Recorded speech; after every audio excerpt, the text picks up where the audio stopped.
Assume we're live. Don't got an intro song or anything like that anymore, so I can't lead myself in with a bit of Air Canada. I always screw it up. It's not Air Canada, it's O Canada. I could sing it though for you. It's past the new year in Canadian terms, 151 years, by the way. Not bad for democracy.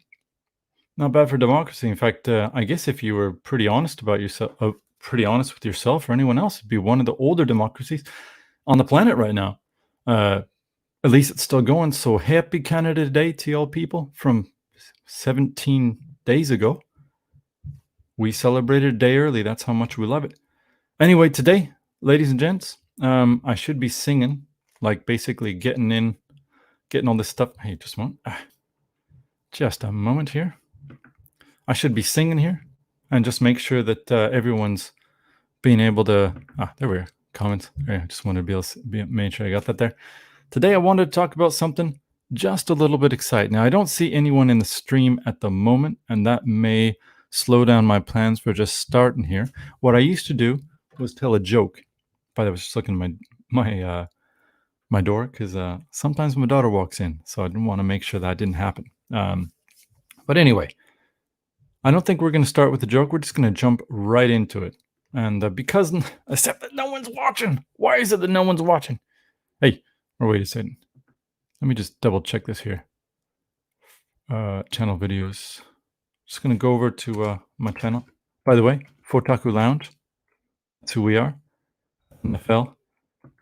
Go over to videos there. Is that how you do it? Live now. Oh, nice. Live. Now playing. Nice. Nice. How many people we got watching? All right. I assume we got no one watching, and that's perfectly fine. Fine. We'll just do this the way it is like this. All right. Everyone who's not here yet, welcome. I'm glad that you come. And you're probably asking, if you're a Fujifilm user or if you're new to Fujifilm, you're probably wondering something or asking something that I've asked many times and that has been asked overall by a lot of people all over the internet, especially in this camera world of ours, this mirrorless camera world of ours. And that is, what is Kaizen? Now, have you heard of that term before? If you have, likely you've seen a Fujifilm marketing campaign. You've listened to a Fujifilm fanboy. You have a fan that uses Fujifilm cameras, or you're really into the sort of software development. Kaizen, however, we're just going to go straight to Wikipedia just to look here at something. Hey, wait, that's not it. Here we are. Let's go. Actually, you know what? Forget Wikipedia. I got a video here by this guy here. This bad boy here, never seen him before. He's called Learn or Lean Smarts. Not sure who he is, but he actually has a good video. And what I would like to do before we get started here is to just take a look at his video. Now, I think that we have, let me just see here. Make sure that we have audio. You know what I'm doing? I'm just going to remove him first. How do I do that? Stop screen. We're going to go share screen here. I'm going to add a Chrome tab. YouTube. What is Kaizen? What is Kaizen? This should be it. Share audio. And we'll be able to take a listen here. Okay, guys. I'd like to listen to this gentleman's video about Kaizen just to get a sort of refresher here. Now, this is not a Fujifilm person. I think this is very important.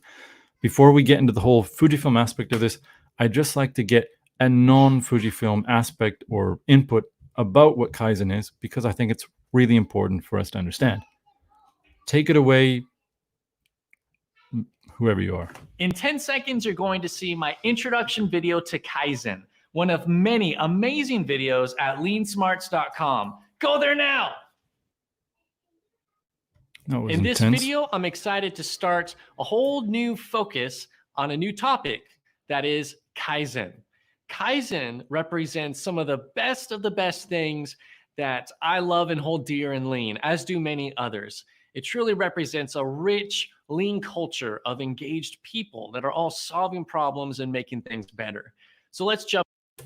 All right, first, as you'll notice, he's talking about people and he's talking about solving problems. He's not as you know, coming from the Fujifilm world, not talking about hardware, not talking about software, not talking about products necessarily. So let's just keep this in our mind, as well as the fact that this is about solving problems and nothing else, at the moment at least.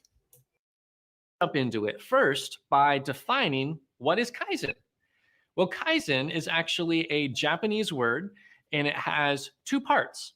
There's Kai, which means change, and then Zen, which means good. Now, you put those two together and you get the idea of a good change. But when translated into English, we more commonly say continuous improvement. So that's what Kaizen is. It's continuous improvement, making changes for the better. But the better way to understand Kaizen is not just any kind of improvement, but actually small improvements for the better. You see, Kaizen is incremental. It's small progress that over time amounts to extraordinary results. In fact, there's a saying that is often said about Kaizen that it is everyone, every day, everywhere. All right, rather important point here, because again, if we're coming from the Fujifilm world, we're coming from the mirrorless world, we're thinking products first. We're thinking about how a product shifts or basically is improved, or functionality is added to, is generally how we think about it. But this is about small, constant improvements that are made, and I think we're getting the idea, perhaps advertised or not advertised. So it's rather different. All right, take it away, Gino. And I really do mean that. It is everyone. No one's off the hook. Everybody's included when it comes to Kaizen, to making small changes every single day in every single place that make a difference. You know, there's a great quote in the book, The Idea. You can make a difference. Even you can make a difference. Like, for instance, today I made a difference by I did the dishes. You can do stuff like that. And guess what? My wife came home. She saw that I did the dishes. Difference. Driven organization. And it says 80% of potential improvement comes from frontline employees. That's an amazing number. And in fact, one that I've seen in my own career in projects that I've done.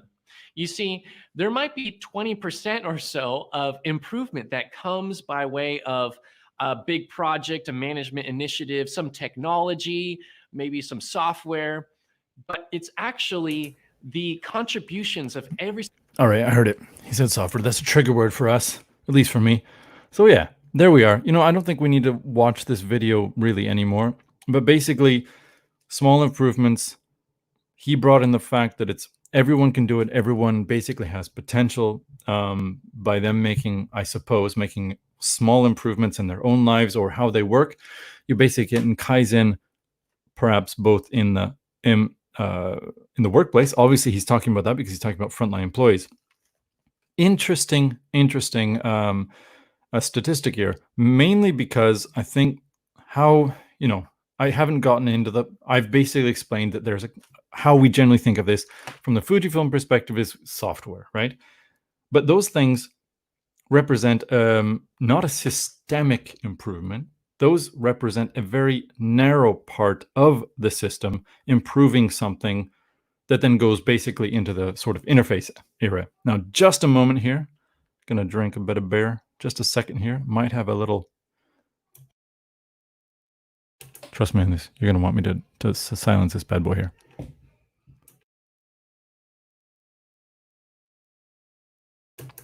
All right, it was all right.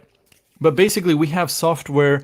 The idea that software is improved by firmware, the camera is improved by firmware, driving this idea of Kaizen that we have as Fujifilm users. Again, let me show you. So I got an X-T3 here, right?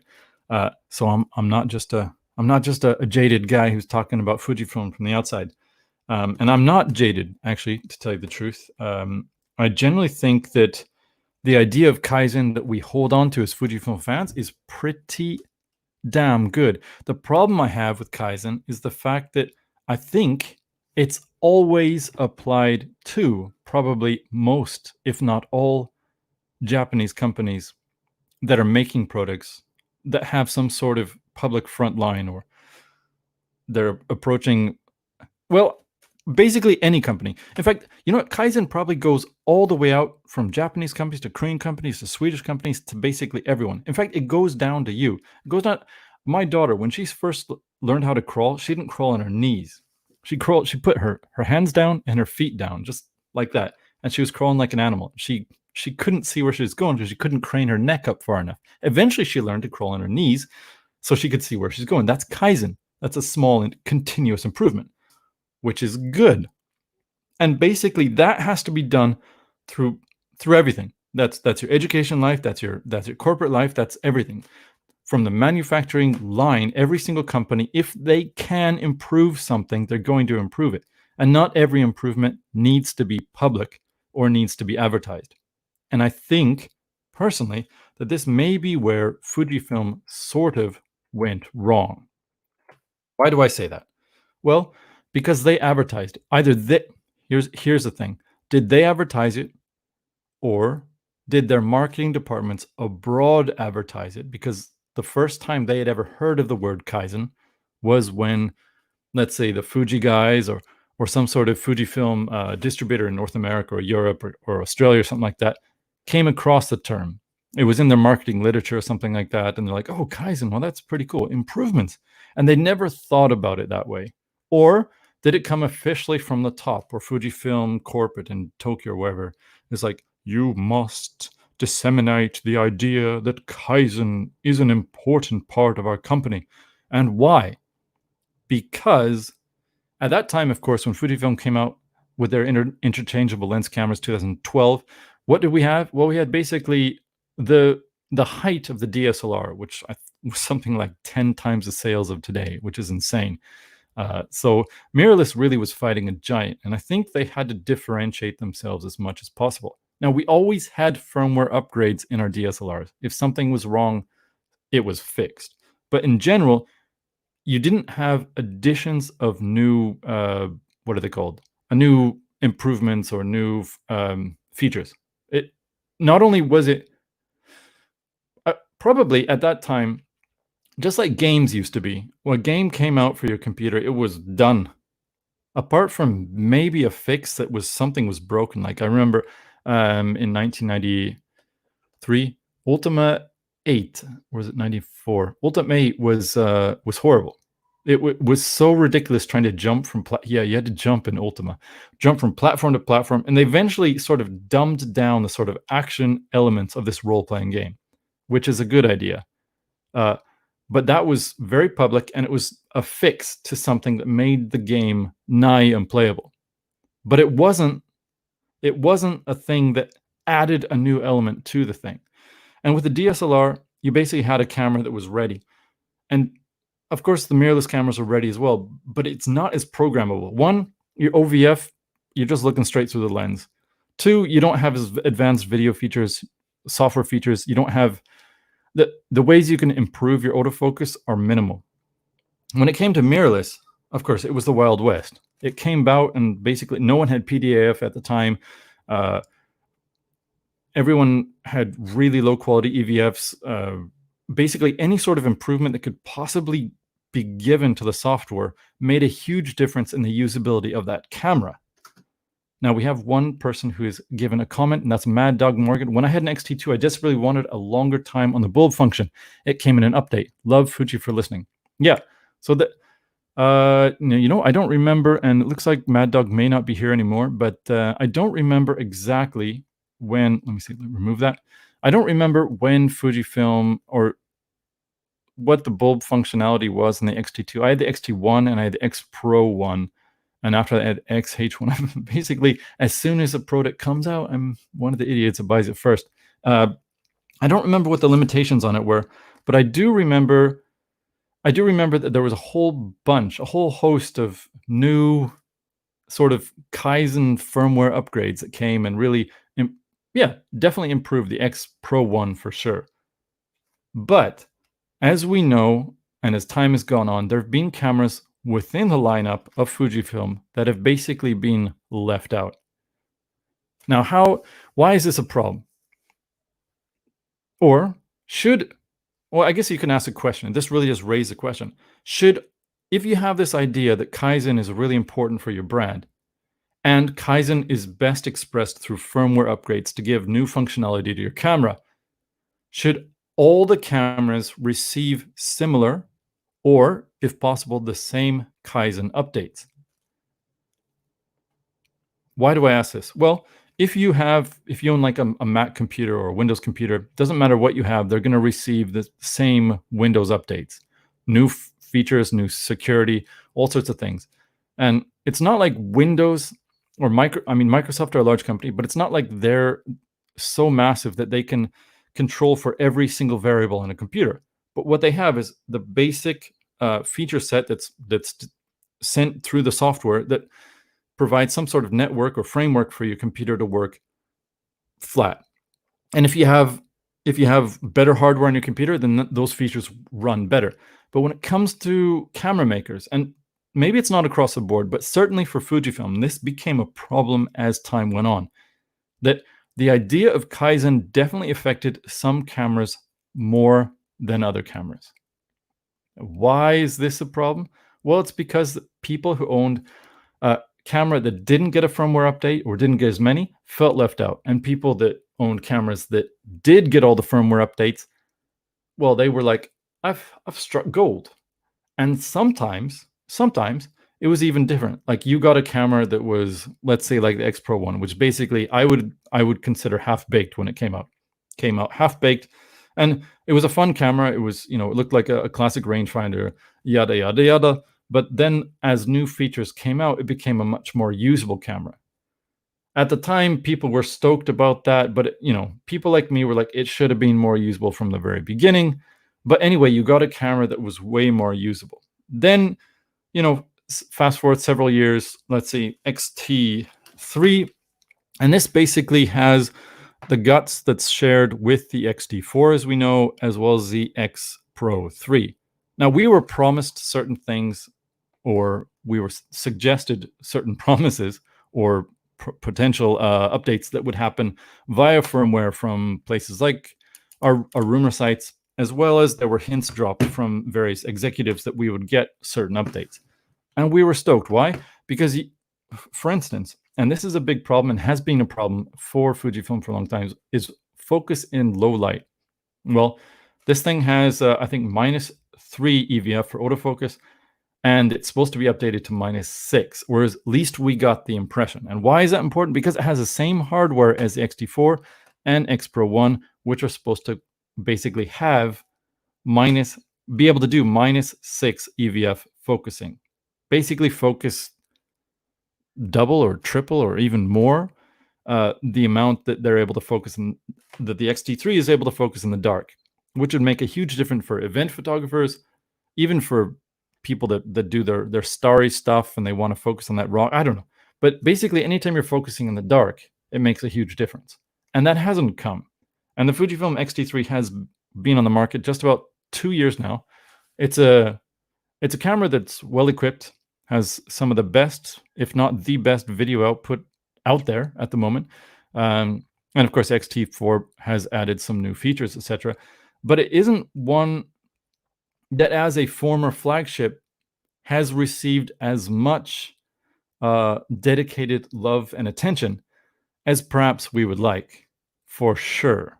And that has perhaps put some people off. But if we look back at that video that I just showed you, Kaizen should be about small, continuous improvements. And apparently, improvements that are essentially down to the frontline workers or other people in situations like that. They're rarely, according to that video, as well as if you look on Wikipedia, they're rarely massive things that front and face you through some sort of marketing department or whatever. It's very different. However, Kaizen is an integral part of the Fujifilm marketing ethos. All of us fans are all excited about, Kaizen. We want that Kaizen. When's the Kaizen going to come out for our XE4, XE3, or XT3, or XT2. Why didn't we get that? Why didn't we get that film simulation? Why didn't we get that autofocus update? Why didn't we get the one interesting one, and I think a lot of been waiting for, isn't actually installed in the cameras? Why are we not getting better smartphone software? Why is the Fujifilm remote still horrible? Why does it still break apart? Why can you not choose focus points with video? Why can you not basically do what a Canon app has been able to do since like 2017? And none of this would be a problem if we didn't have the idea of Kaizen on the brain. It also wouldn't be a problem if there were not other mirrorless cameras coming out. Or it wouldn't be a problem if the other mirrorless cameras didn't also update themselves. Or even non-mirrorless cameras, like the Leica M9. It got, I think, recently, last year or the year before, it got a firmware update. Now, what did it fix? It probably just added functionality for certain lenses that came out. Still, it got a firmware update. And that could be, depending on how you sort of frame the idea of Kaizen, that could be a Kaizen update if you're a Fujifilm user. So firmware is the big Kaizen. It's what we have on the brain.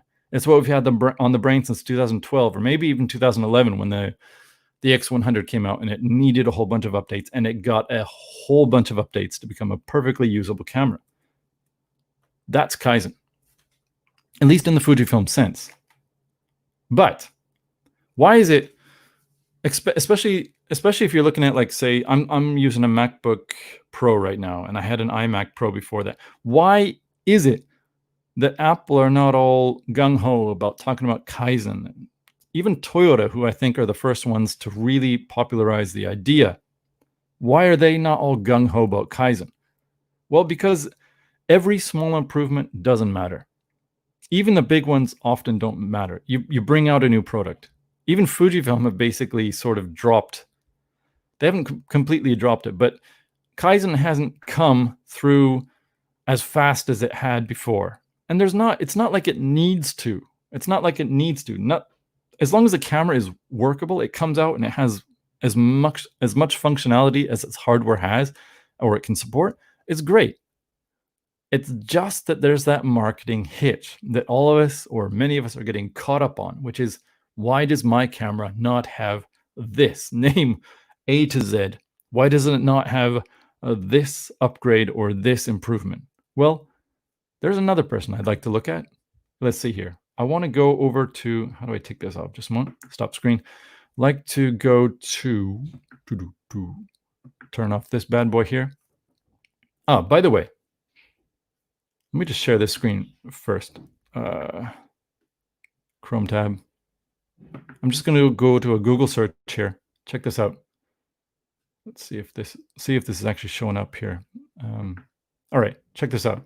So I just typed in Google here, Fujifilm Kaizen. That's all I typed. I am logged in, so who knows how that's going to sort of affect the outcome. I probably should have done that. How do we go? You know what? I don't know how to unlog or whatever you want to call it. But anyway, basically the first thing that comes up is Petapixel. Is Fujifilm losing its Kaizen mojo? That was from this year. Then we have D-Preview. What are Kaizen updates? That's just from the forum. We have DIYphotography.net from this year. Whatever happened to Fujifilm's Kaizen updates? That may be a link to Petapixel. I'm not sure.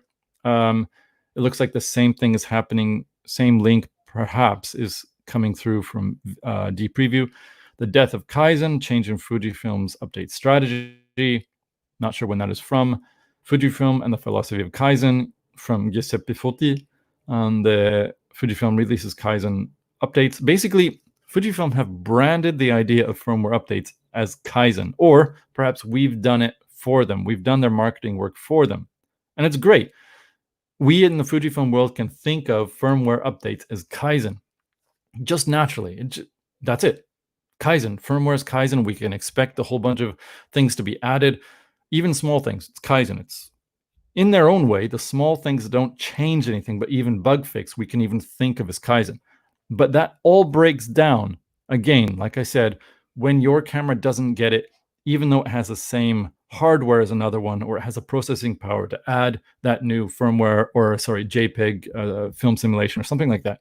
So I think it ends up in its own way working against both Fujifilm users, like, well, myself, or a lot of the people who have like the XE3. I don't remember what it's XE3 or XE4 who've been complaining. They're like, when am I going to get this for that? Good question. When are you going to get it? Are you going to get it? And does it matter? Now, I do have, let's see, do I have it here? What I'm going to do is I'm going to close this window here. Let's remove that. And we're going to go close that. We're going to go over to YouTube right now. Let's see if I can just share my screen.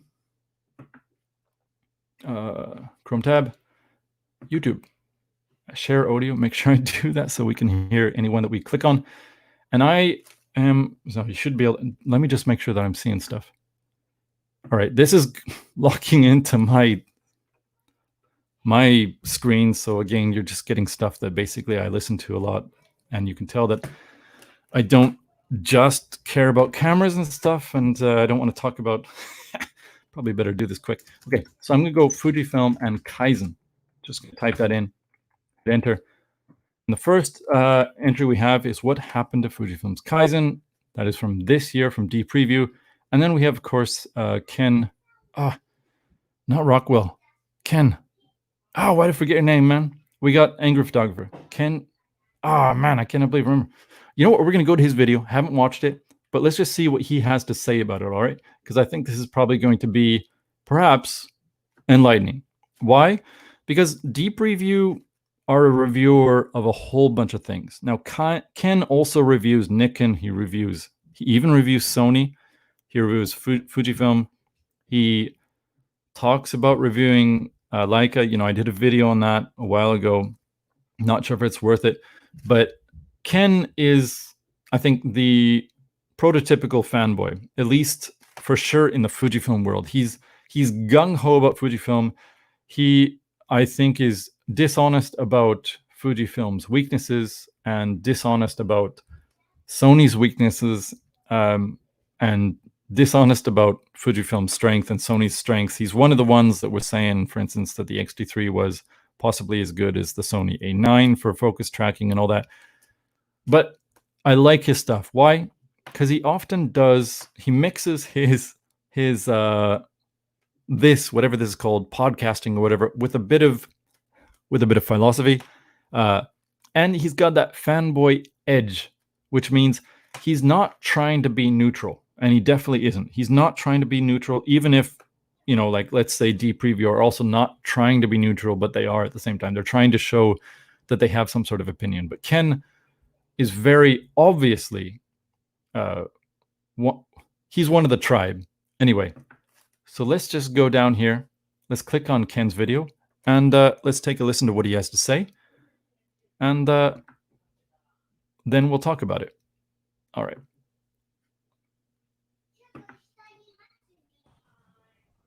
Hello, Ken. This is a viewer requested video. Also, by the way, this is from this year, so this may be in response to either D Preview or Petapixel. Again, I have not seen the video, but Ken, it's nice to see you. What is your name, Ken? Why did I forget your name, Ken? It's not Rockwell. Ken Theoria. No. Ken Photographer. Ken. I wish it was someone in there. Someone in there tell me who he is. Ken. Ken. All right, let's go, man. Let's bring it back. Bring your stuff on, man. See, I forgot to put the garden hose up in the background there. Oh, well, screw it. Somebody posted a nonsense video. You could probably guess who. There's a lot of people that do post nonsense videos about Fujifilm Kaizen updates. Kaizen, of course, means continued improvement to be made better, i.e. improvements. There's actually two reasons why that particular video is nonsense, and I was asked to make this video. Number one, let's actually go over a history. And I own the Fujifilm X-T1. When that camera came out, up until about 80% through the final updates about 2+ years later, that camera became a radically different camera. When the camera actually dropped for shipping for retail, it didn't even have the ability to do electronic shutter. I mean, that it literally became a completely different camera. Up till about 2.5 years later, the Fuji.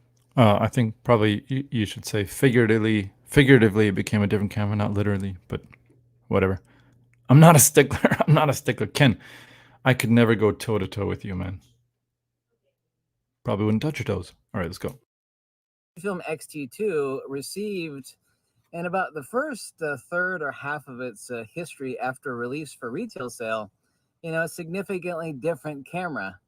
What people are actually missing is this neat word starts with a P, and it is perspective, the timeline of the history of Fujifilm cameras, and that is that all the stuff that you appreciated as updates in the X-T1 and the X-T2 and the X Pro 1 and the X Pro 2 are already factory default existent on newer cameras like the X-T3, the GFX series of cameras, the X-T30, the new X Pro 3. So point number one is that, of course, those were also too for competition factors, to add a bunch of features that people were asking for, minor tweaks and changes, but those are already present in current release cameras. All right, so this is actually a really good point. That is that the actual philosophy, as we understand it from that video before, again done by a foreigner about a Japanese concept, and one again that most companies will implement anyway, is the fact that if it is a continuous and silent update, improvement, it's going to be in there in anything that's made henceforward. So, for instance, if you're a carpenter and you learn how to make a dovetail rather than like nail things together, and you can do it really well, and you realize that that's a really great way to put two pieces of wood together. Well, next time you need a dovetail, you'll just put it in rather than drilling in a screw or whatever like that, or using some other weaker sort of join. Basically, it's part of your knowledge portfolio, and you will use it. And so those improvements that were brought in from, let's say, the X-T2 or the X Pro 1, those things that came in and made big improvements and made the cameras better to use, of course, were carried forward.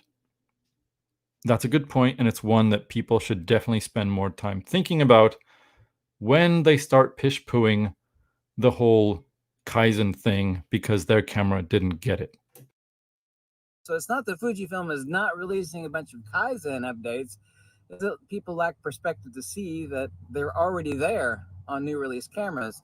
Second point is people asking for like classic negative. A couple of the features that are on the X Pro 3, which I also have, and I brought down here to Florida with me, like classic negative. And one great feature is the ability, and it only exists on the X Pro 3, to choose between like 16 tiles on the Q menu, or 12 tiles, or 8 tiles, or 4 tiles. I choose 8. That's a great feature. But every Fujifilm camera, once again, perspective, that came out in the past had a few features that other Fujifilm cameras did not have for a period of time. And then it was put on the other cameras that were already out. But, that gives the new camera an edge, obviously. So it gives it an edge for retail sales, such that it has features that you're looking for. And, that most of the other cameras, depending on how old they are, will eventually, of course, get. But for a very brief period of time, depends what your definition of brief is, those cameras retain an edge on a few features that people want, such that it gives it an edge for sales. And, you can't begrudge Fujifilm for doing that, obviously. So if you're a business. All right. So that's true. That's true. If you're wanting this model, this higher end model, or this one that they want to focus on, if you want that one to sell more than other ones, then sure, let that one. I say sure here, but yeah, absolutely, you could have that be the one that gets those features sooner than other ones. However, and I think this is a really important point to note, that isn't how computer manufacturers or smartphone manufacturers or car manufacturers do things. If there's a new, better way to do it, and they can do it, they'll do it across the entire line whilst that thing is in production. They'll make continuous improvements to the manufacturing line, to the software line, to anything in order to get it working as good and as reliably as possible. And if you're adding a new feature to something like an X Pro 3, and you have other cameras that have similar guts out there, the XT30, XT3, now we have the XT4, which I guess is the same thing but thicker or something like that. You have these other cameras that can do the same things, and if they can't, and Fujifilm are pushing in more features or whatever into this more niche camera, because the X Pro 3 is extremely niche.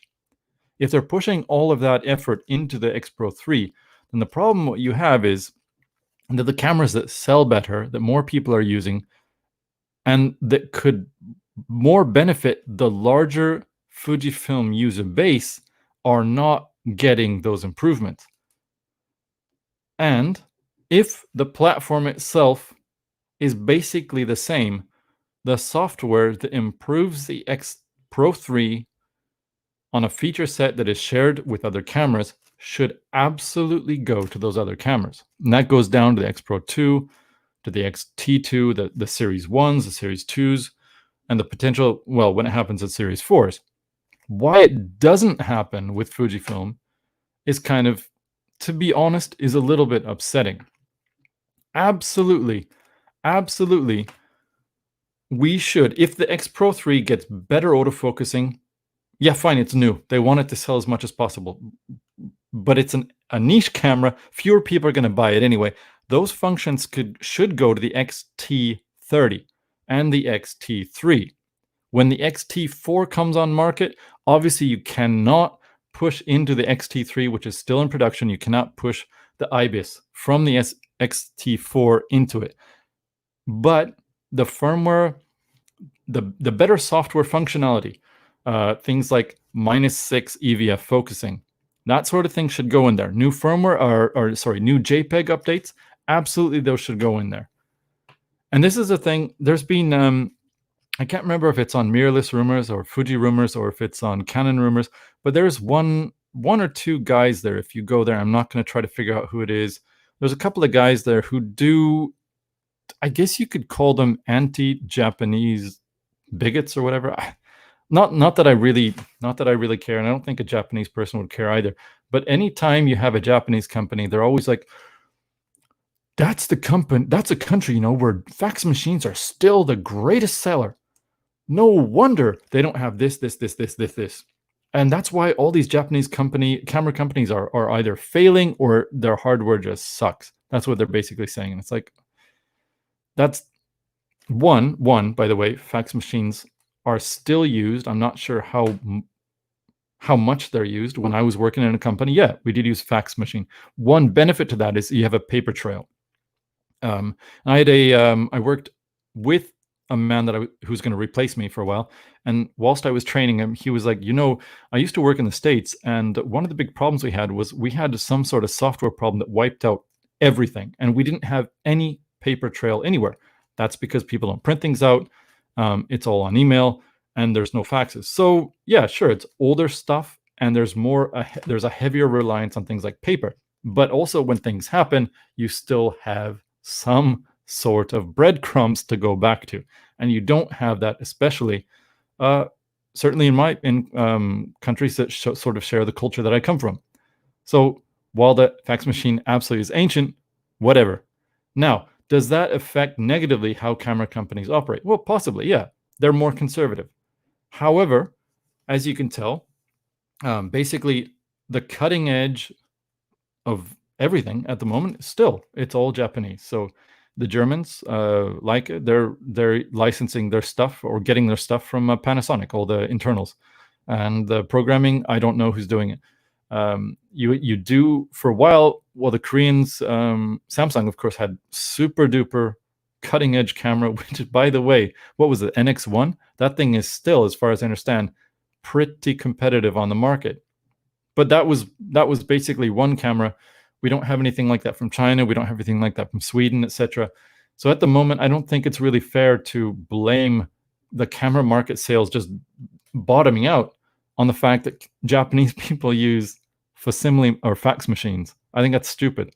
It's also stupid to say that because these companies are conservative, they're not making the right changes or decisions that would allow their stuff to sell way more.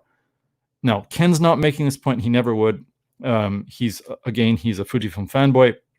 But people that do that, they're hyper focused on a single issue, and because of that, they can't see outside of that. And the camera, as far as most normal people would be like, the camera industry failed about the same time that basically everyone started carrying a smartphone with them. And absolutely, I mean, everyone's taking pictures with them, and they take great pictures. We know that. Who knows? There's probably a million different things that have screwed up the DSLR and now the mirrorless market.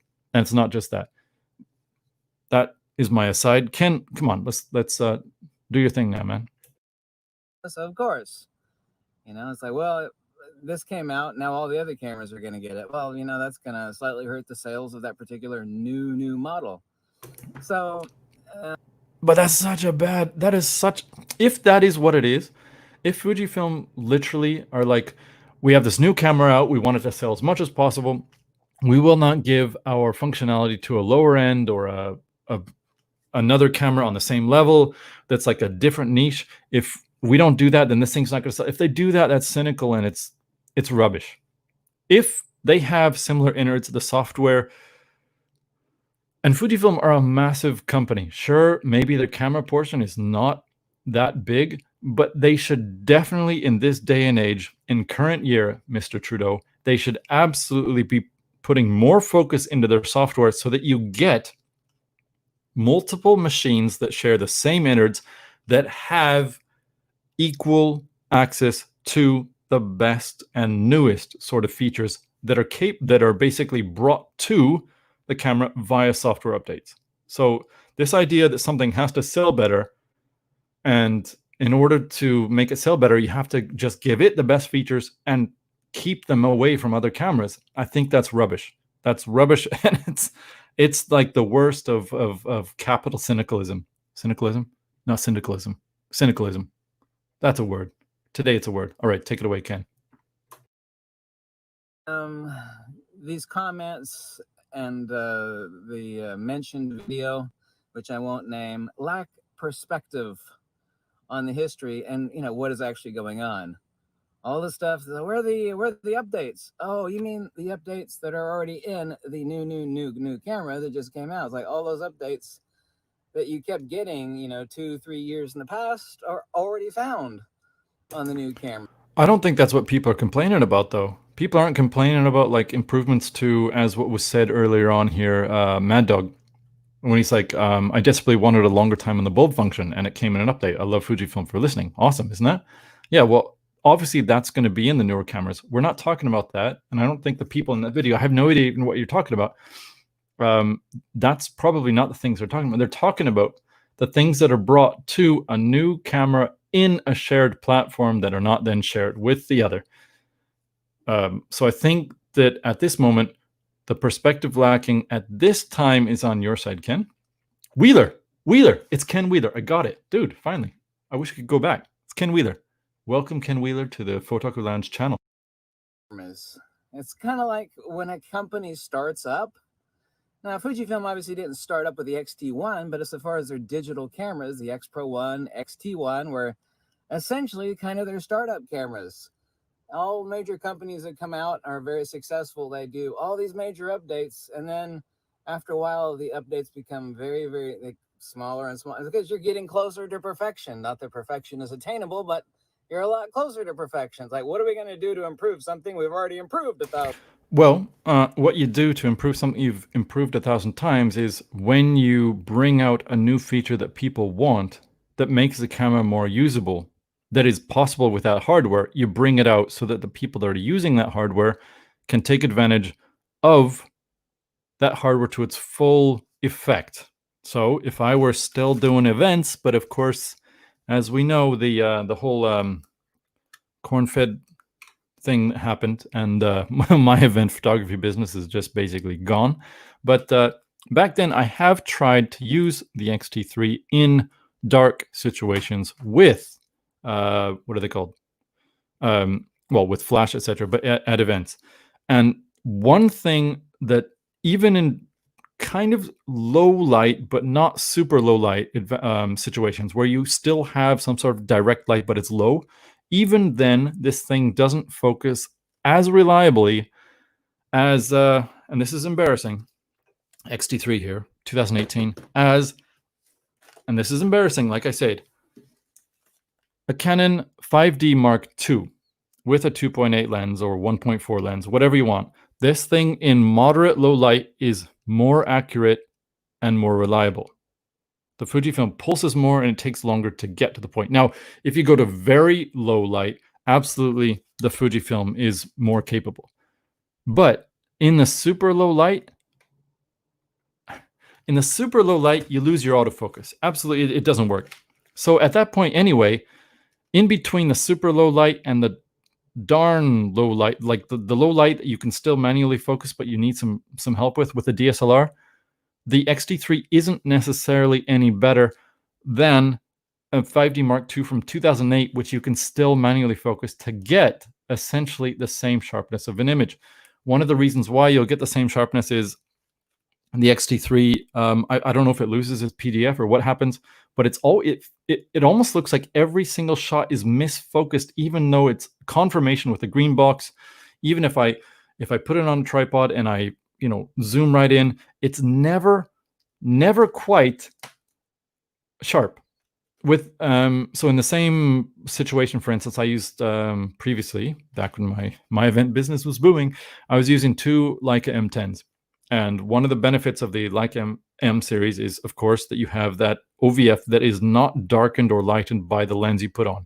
Doesn't matter whatever lens you put on. You can have the lens cap on and you can still focus. You could have 1,000 ND filter and still focus. Now, of course, your shutter speed will be really slow or really fast or whatever based on that, but it'll focus. And when I get to very dark situations, ones where I had to really squint, that was when I finally basically couldn't use the Leica M10 reliably. And still, in those situations where I wasn't quite sure and I wasn't happy with the focus, it would still focus as sharp or sharper than the X-T3 did via autofocus.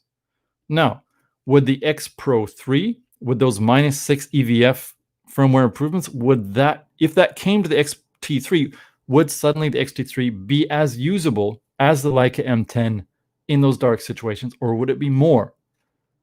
How many people are using X-T3? What is the point of these firmware updates if not to help people that have cameras that they're using and liking enjoy those cameras and be able to use them in more situations? What is the point if a firmware update comes in order to give a new function just to a brand new camera, again, a niche one? X Pro 3, you can't even use on a tripod without getting a separate adapter plate because the screen does a weird thing. You can't chimp without putting the screen down properly. It's an extremely niche camera. So why do those things not come to X-T30 and the X-T3? And of course, the X-T4 has those things automatically installed. Why are they not already in the X-T3?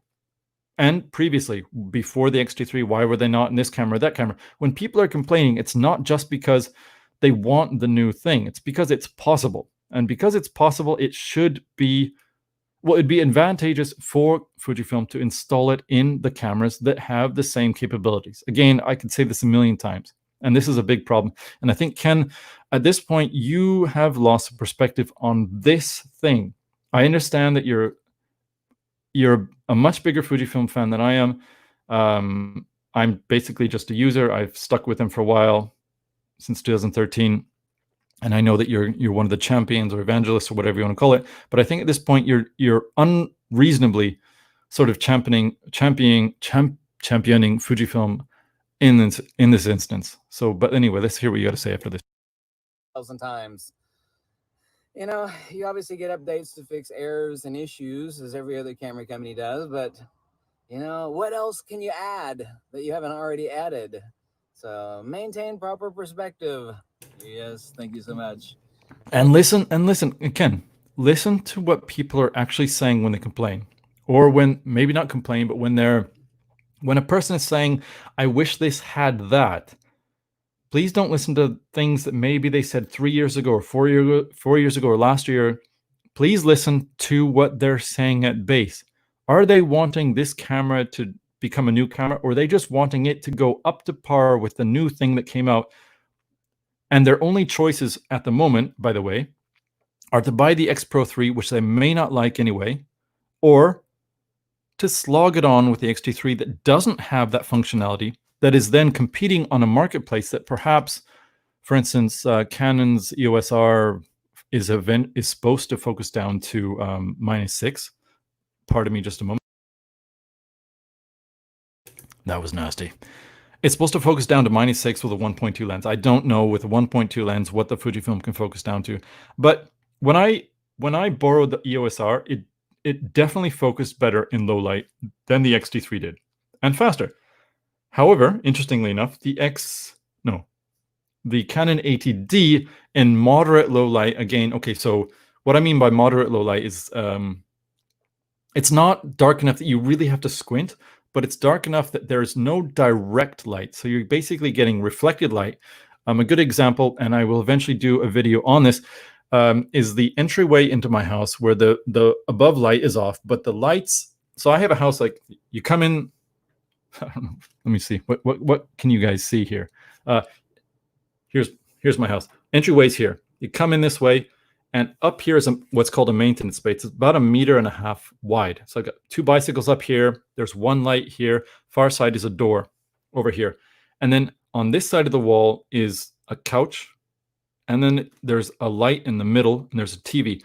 If not that light, but a smaller light is on, this maintenance space is dark enough that you can definitely see everything with your eyes without squinting. But any small detail is going to blur into the same sort of orange. You're not going to see colors, etc. In that situation, which would be a little, probably darker than most wedding venues are, for instance, in a reception. So when you have all the lights are down basically, and you have a person speaking, and so at your table you might not even a candle. You don't even have a candle, so it's darker than that. But it's not the far end where there's no light getting to the corner when that poor guy with eating his soup and it's slopped all over his soup. Not that dark, but it's like in the middle of the venue where there's no direct light on that person. About that darkness or light, the Canon 80D actually through the OVF focused more reliably than the X-T3. Now the 80D is a lower end camera, came out I think also 2017 or 2016, but it's one that no one talks about as being special in any way. But that camera through the OVF focused more reliably than the X-T3. The X-T3 could do doubly as well, as far as I understand, because of the X Pro 3 and the X-T4. It can't because it did not get that update. And the 80D has a benefit as well as if you can't, once the OVF is useless, and largely after a certain time, you can't even see where the little focus points are even going to line up. After that, you need something, and you can turn it into mirrorless mode. Just turn on the live view, and suddenly it has all the PDAF functionality, and it can basically keep up roughly with the X-T3. So it has that benefit. But the X-T3, and you know what? Maybe Canon added like a better PDAF focusing in the dark. I have no idea. We didn't get a whole hullabaloo about it because Canon aren't. We know they get firmware updates, but we don't think of Canon as sort of a Kaizen company. But anyway, that didn't come to the X-T3, and so I have a camera that works a little bit better and sometimes worse in the dark than a Leica M10, a fully manually focusing rangefinder whose basic technology is as old as 1953 and older. So let's keep that in perspective before we sort of rail off on any other Fujifilm users that want their cameras to be updated. Now, let's see what he says right at the end. Coming to you live from sunny and hot as hell, South Fort Myers, Florida. Yes. He doesn't sweat. Man, if that was me, I'd be pouring. If it really is hot, I'd be lucky guy. He's got good genes there, to an extent. Peace out, Girl Scout. Wait for it. Wait for it. Wait for it. Fujifilm. I jumped. Oh, all right. I jumped. We don't need that anymore. Take that off. I'm not sure. Let's see here. So I got a couple of comments here. I do have some more stuff to say here, but we're going to go. We got a guy by the name of Alex on Streets. Hello, Alex. I'm not sure if I've ever interacted with you before. Thank you very much for coming to Fauxtaku channel. Buy a hat. By the way, yeah, buy a hat. $20. Seriously, just say it in the chat. I'm not lying. Not joking. Hand drawn, dude. I do this by myself. I source them myself, made in China, but I source them myself. I pick up from the construction shop. I'm going to come out with a new design eventually, and you guys are going to like it or not. But trucker hats that are, each one's just slightly shaped a little bit differently, made in China. But that $20 gets it to you, and I drive all the way over to the post office. I send it off myself. I'm not doing some sort of drop shipping thing. This is me. You even get what's that called, like a serial number and all that, and a little note from me. Buy a hat. But just send me, do a note. Or in there, hit me up on my Twitter and stuff like that. It's linked in there. Anyway, all right, on to Alex. It annoys me my X100F doesn't have classic negative yet, but I expect by fall when the X100V is older, we will get it. Now, possibly. It'd be interesting. It'd be sad, in fact, if it doesn't get it, basically because of this. I don't remember what hardware the X100F has, but I think, what is it, usually every four years or so, or is it?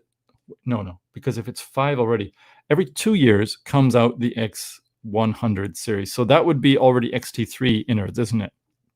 Well, if it truly has the XT3 innards, and I don't even remember if the classic negative is even shared on the X100, or sorry, the XT3. I don't remember. I don't do a lot of, apart from the Eterna. I just like Eterna, I guess, for everything. I don't do a lot of JPEG stuff. I'm just still one of those guys that just shoots raw. Jared Pullen, yeah, man. You and me. I think his chest is a bit, yeah. Anyway, but yeah, we'll see what happens to the X100. Lots of stuff to happen in that series. But if we don't get it, I guess it's just new generation only sim, and that happens, man. And that's one of the real problems. Again, kind of unfortunate things about where we are. And why do I say that again? When Fujifilm came out, their cameras were very honestly half-baked, and they needed so many improvements to even get them to be basically compatible with the competition on the market in order to have everything from AF to the bulb mode, as someone mentioned. I mean, they were so far behind. So by the time the X Pro 1, for instance, got all of its updates, it was finally a camera, and some people said this from the beginning, is finally the camera that it should have been from the beginning. I'm one of the people that agree with that. Some people disagree with that, but it's one thing to definitely keep in mind. I guess the XT30 should absolutely. Clarity feature is also tied to that, so new generation only, yeah. And good point, by the way. Fuji autofocus lies sometimes. You know what? All autofocus lies sometimes. A lot of people I know, at least certainly in the Sony world, if you see people talk about the little green box or whatever happens, it doesn't mean it's in focus, and that's absolutely true. With Fujifilm, it's absolutely true. It's perhaps these sort of issues are going to become more apparent once the EVFs get higher and higher resolution, so that they're closer to what your eye can see. And if your eyes are good enough, you'll be able to see, it's saying that this is in focus, but it's actually not. Whereas at the moment, you can't really tell. Interesting thing, by the way, when I had the X Pro 1, I basically used it just with manual lenses. And I actually found it a lot easier to focus accurately. And it wasn't just because the sensor was lower resolution. And because it was lower resolution, things that were out of focus would look more in focus. It was because the EVF was so low resolution that it actually had almost like a built-in focus peaking, but more accurate. It was, whenever it was right around the focus, the little pixels would almost light up, not like focus peaking again, not like that, but they looked different.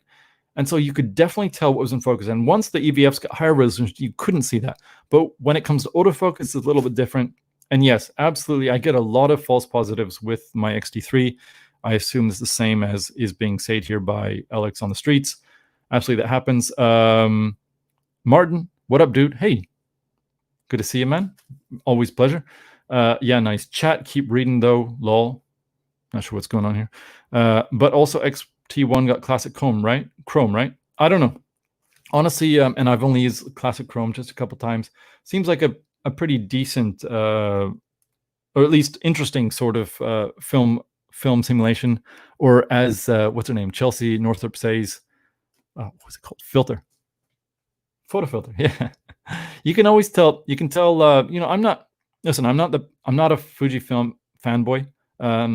Like I said, I'm a user since 2013, but even I know the lingo, and I don't follow all the news and all that, and I probably should if I'm pretending to do live streams and all that. But yeah,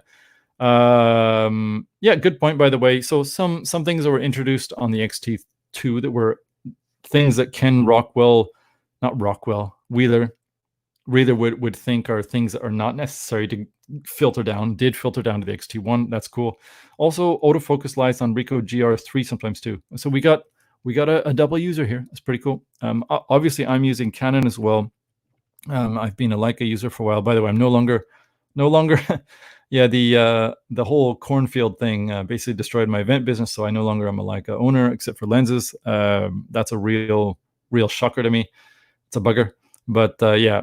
With the SL, I don't remember any sort of fake or lying autofocus. Now the follow focus, or what do you call it, autofocus continuous, did not always keep up the way I thought it would. For instance, certainly if I'm used to using a DSLR or even an XT3, it was not able to focus or keep focus in the same ways always.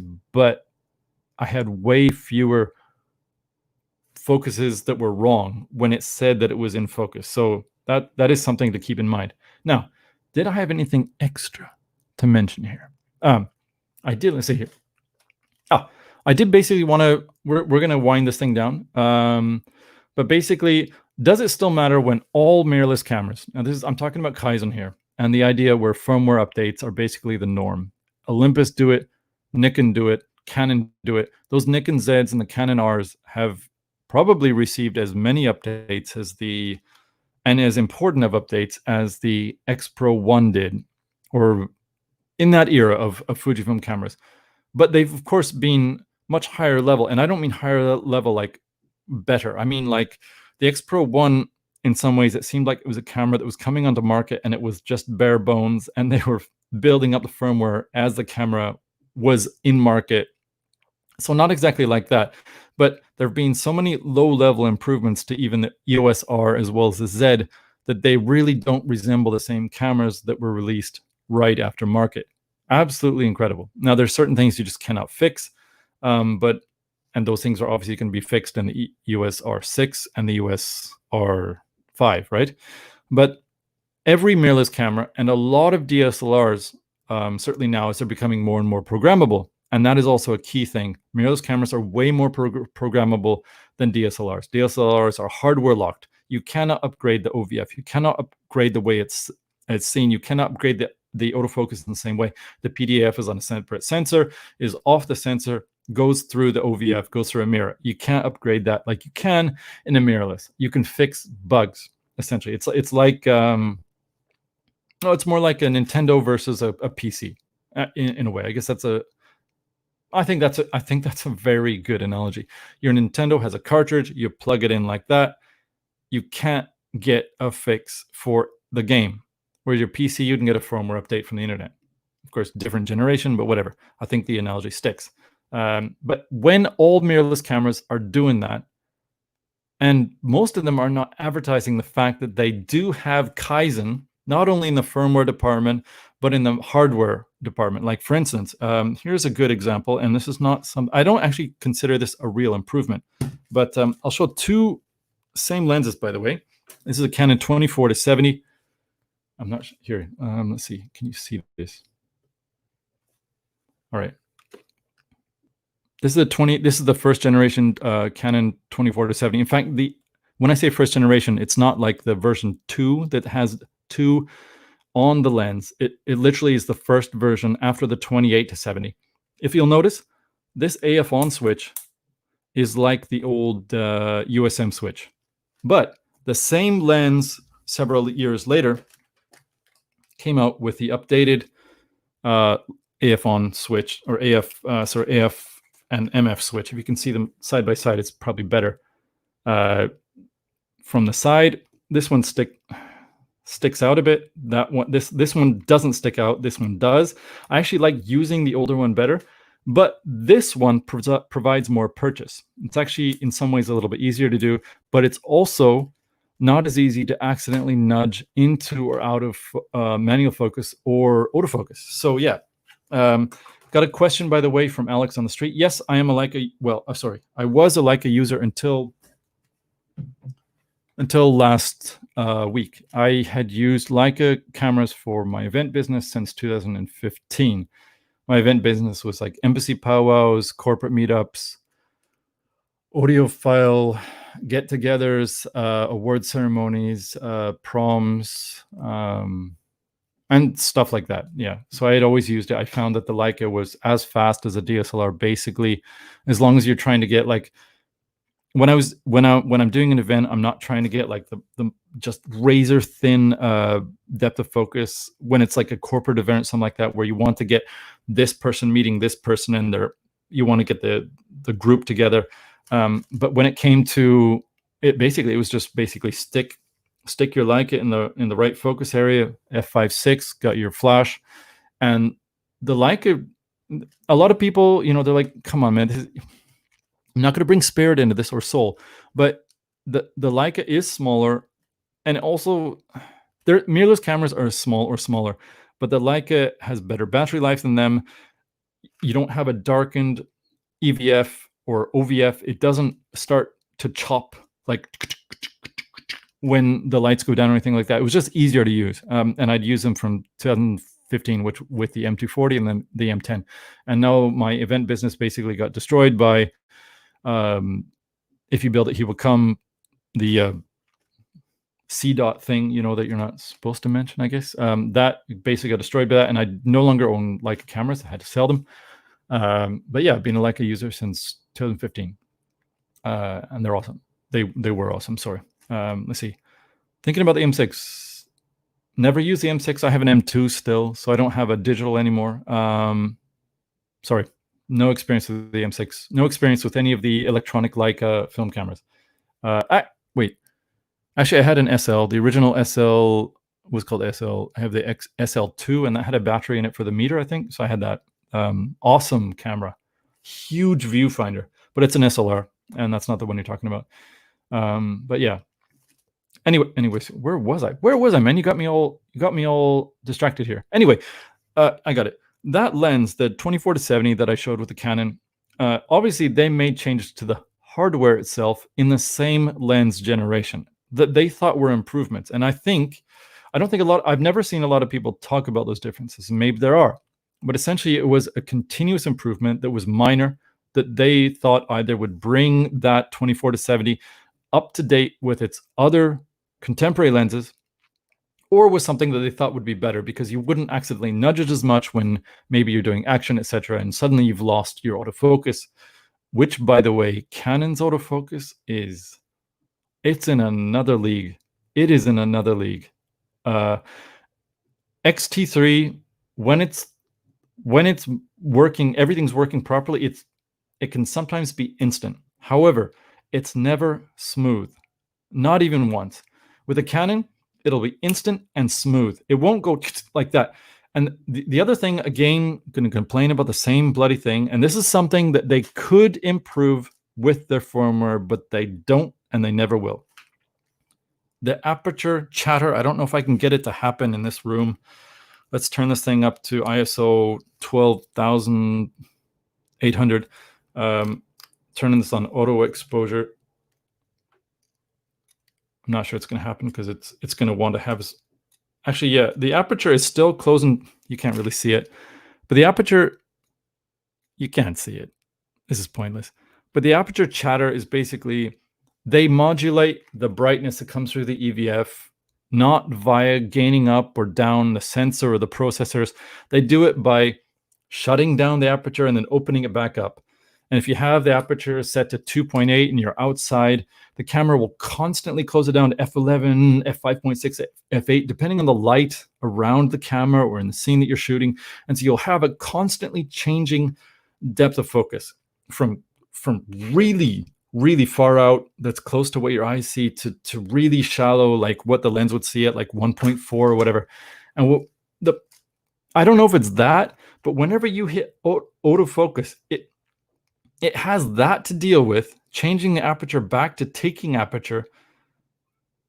But something else happens. It's just not smooth. It's not smooth at all. And with a Canon, it's lightning fast and it just smooth as anything. And as you know, you see the PDF video focus, and then you have basically the stepless, what's it called? My daughter's crying. Don't worry. I think we got this under control. You have the stepless sort of, what is it? Exposure changes, where you go outside and instead of you seeing visibly ratcheted exposure changes in real time, the Canon just goes slowly darker or slowly quieter. And you know, maybe it's a little bit slower, but it's smooth. It's not distracting with the Fujifilm. Anyway, these sort of things should be and could be fixed in firmware. And one thing that's kind of got me a little bit disillusioned by Fujifilm after all this time is that originally what we're talking about, what Ken is talking about in his video, is that there were features that were introduced in, say, the X Pro 3 or the before the XT3 or X Pro 2 or whatever, that came out and people who had other cameras went into their camera that had the same platform. That's what I've talked about. But at the same time, other mirrorless cameras have come out, and we have a plethora of other companies that are making good, reliable, competitive cameras now. I mean, Fujifilm, of course, have the best APS lineup. They have a really well-rounded out system now, even with a high-end telephoto lens. They have all that. But at the same time, some of the things that are strong that other companies do and do really well, Fujifilm have not. Either they've not taken them into account and put them into their camera, or they just don't care. And they think that the way they do it is better. That aperture thing is not better with the Fujifilm. It is more distracting and could be fixed via a firmware update, and they haven't done it, and that's really upsetting. Some of the Kaizen that would happen on the hardware level, at least. Now there were some things. They did change some of the button feel. Originally with the XT1, I believe it was, the buttons were spongy, and they changed that so they're a little more clicky. But at the same time, I think the best 4-way dial ever has been on the X Pro 1, and it's gotten worse since then. And the XT3 is not very good, but it is what we have, and it's better than XT1. And there's probably a million things that they're under the cover that we'll never see that they're updating, and that's great. But at the same time, like I said, other camera manufacturers are doing certain things better. And at this point, Fujifilm have one of the best rounded out lens lineups, but they don't, and I think this is important, they don't have the software that really backs up the camera the way it needs to be in current year +5. That is everything from the aperture thing to the Wi-Fi connection quality to your application to the smooth focus. What are other things that people complain about? The JPEG simulations and all that. I think that those things should just basically be transferred from the highest end camera to the next camera that has the same hardware. Absolutely, that should just be there. And if it's possible on lower end cameras, fine. Just have basically a platform steady and independent basic system that if it can be run on older hardware or new hardware, just have it there. And then the things that can only be run on the new hardware, have that basically branch off to those things. That would make that, if it were done that way, and I think other companies, I don't know if other companies are doing it necessarily like that, but the things that sort of stick out with the Fujifilm in terms of the usability problems that I have certainly haven't been fixed. But those again, the things everyone talks about, like the JPEG stuff and the EVF, the autofocus EVF stuff, EV stuff, that stuff should be fixed. Absolutely. It would make being a Fujifilm owner much, much better. And it's not happening. and I have no faith that it will happen, but it should, especially in a dwindling market that we have right now, especially in this market. Now, finally, before I go, let's see. No, that's basically it. That's basically it. I just want to say that basically I think we're hitting what I would call a Kaizen breakdown, an absolute Kaizen breakdown, where yes, Ken Wheeler, you're right. The cameras have been upgraded so many thousands of times, and all those improvements have made their way into our XT3s and our XT4s, X Pro 3s, XE, whatever. All those things have been added, but important things that should be basically platform independent, that can be supported by the hardware, have not made it there, and things from outside Fujifilm that are done better by other companies have not made it in. And so I think the more we talk about Kaizen in 2020 or current year +5, the more we still talk about it like it was 2012 or 2013 or 2011, the more we're going to break this marketing strategy. And I think the marketing strategy has been broken already. But again, the more we talk about it, the more that marketing strategy is not going to make any sense. And the more it's going to seem like some sort of cynical, just capitalist move. I shouldn't say the word capitalist because someone's going to get triggered by that.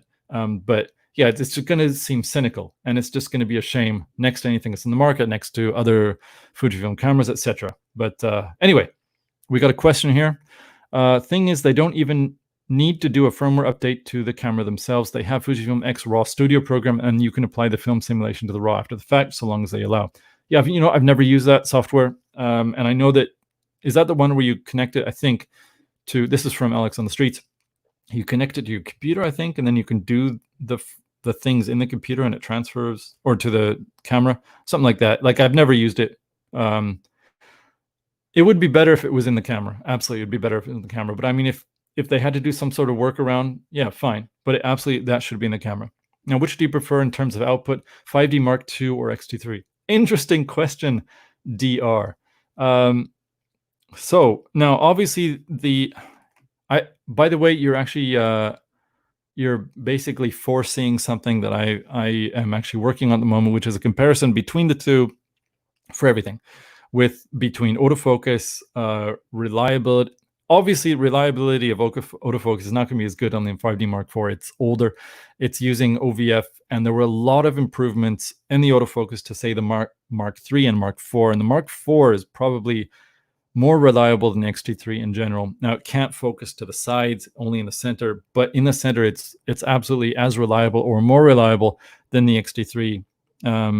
However, depends on the lens. Like, for instance, the lens that I just showed you, this 24-70 is a great lens, focuses really fast and smooth, but I've had one, by the way, they're somewhat unreliable. I've had, this is my third one.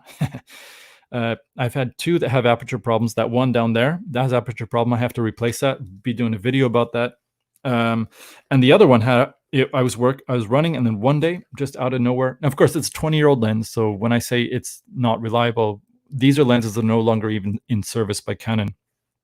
I was shooting, and then suddenly the aperture dropped down to f22, and I could no longer take anything outside of f22. So it was just stuck down like that. So that's happened to me twice. But that lens, the one I'm talking about now, that one was basically as sharp as the Fujifilm 16-55. Only that one. Every other one I've used is not as sharp.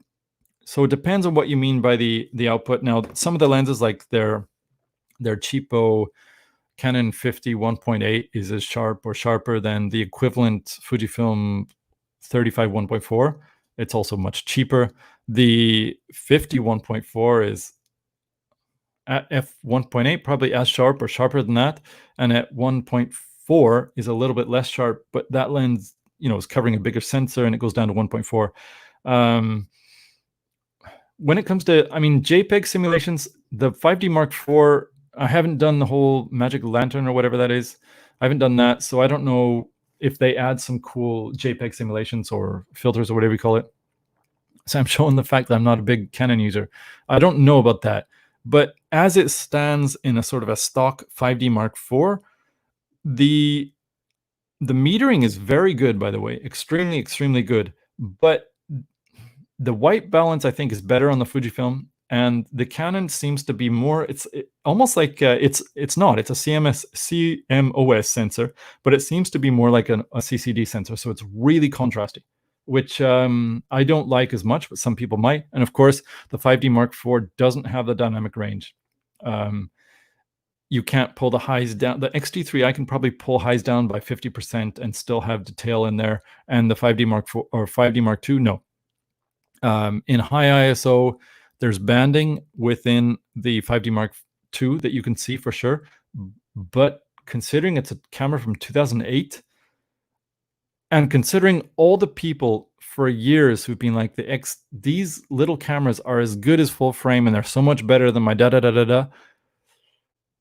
At base ISO, the Canon clobbers the Fujifilm. I don't know about dynamic range and all that, but noise and pixel detail and everything, the Canon 5D Mark II is better by far. Once you get over ISO 1600 or so, you're going to see banding, and it starts to lose detail for sure next to the Fujifilm. But you know, it's a much older sensor. The 5D Mark IV absolutely clobbers the X-T3 for that sort of thing. But again, it's full frame. And I think full frame, basically, I would put it this way. Full frame from like probably 8 years ago is basically the sort of noise performance that you should expect from the top end APS-C of the current year. So I would say that. That's a long way for me to say that the X-T3 is sharper. I like its JPEG. Simulation's better. And overall, lenses, I mean, the zoom lens is sharper than the one I have. I don't know what the Mark II is like. I don't know. That's a hard question. I can't really answer that honestly, apart from saying I don't know which I prefer. And finally, Alex on Streets, any RAW files to work with, it will be capable. You're talking about the plugin software. Yeah, that seems pretty cool. Alas, I don't think that's a good sort of Band-Aid solution, or maybe it is a Band-Aid solution, sorry. But I don't think that's a good alternative to actually having the firmware being basically platform independent or camera independent, as long as the hardware is the same or is capable of doing that within the camera. I think it'd be much better to have all that stuff within the camera, and to basically have it all at your fingertips. Another thing, and this is a thing that really, really frustrates me, with the X-T3, and as far as I understand it changed with the X Pro 3 and again the X-T4. When you're doing a film simulation, you can see in real time what the film simulation will look like. With the X-T3, it's like every other Fujifilm before that. You select something, and until you take the photograph, you're not going to see, or until you put the camera up to your eye, you're not going to see what it's supposed to look like. It should, whilst you're selecting it, as you're cycling through it, it shouldn't just say you can select through classic negative or Y and N monochrome or whatever. It shouldn't say that. It should say that as well as you select it, change the look of the image or whatever it is that you're framing through the camera at the moment. And it doesn't, and that is ridiculous. That is so ridiculous. Even it's ridiculous that it took till the X Pro 3 to come on the Fujifilm. That is infuriating, in fact. And I don't know why it's still not there. X Pro 3 is what, 8 months old or something like that. It should be there in any camera that should be filtered down to every camera that basically has the processing power for it. And that it's not is a real indictment of Fujifilm's Kaizen, whatever. So anyway, that's my video. Though I cover the two, basically the intro to Kaizen that I wanted to, and Ken's video. And then I've added way more on this topic than I wanted to. I want to actually do this in a half an hour. So I'm sorry this is a very long video, but if there's any more questions, please ask them now. If they're not, then I would like to say goodbye. And if I can do it, I would like to come back tomorrow to talk about another issue that I have regarding a couple, well, it's going to be Fujifilm related again. And you'll see if I put it in my scheduled video thing. If not, then I'll see you on Monday or something like that. And I have some reviews coming up next week. Should be further review of Fauxtaku 20mm 1.4, which will be the follow-up to the 35 1.2 Mark III. And then I'll have some audio stuff, which I just have to clear. And that's it. I see there's no questions, so I will just say, everyone, thank you very much for sticking in this long. I don't know who's here. I have no idea how to check. So Marcus, if you're still there, dude, or Martin, good to see you. Good to see you, man. And Alex, thank you for interacting a lot. DR, your one question was got me thinking a lot. Barun, always a pleasure to see you. Victor, Victor, I also made dishes today. Also right at the sea with my family. Nice. And Mad Dog. Guys, thank you very much. I will see you possibly tomorrow, if not next week. Ta-ta.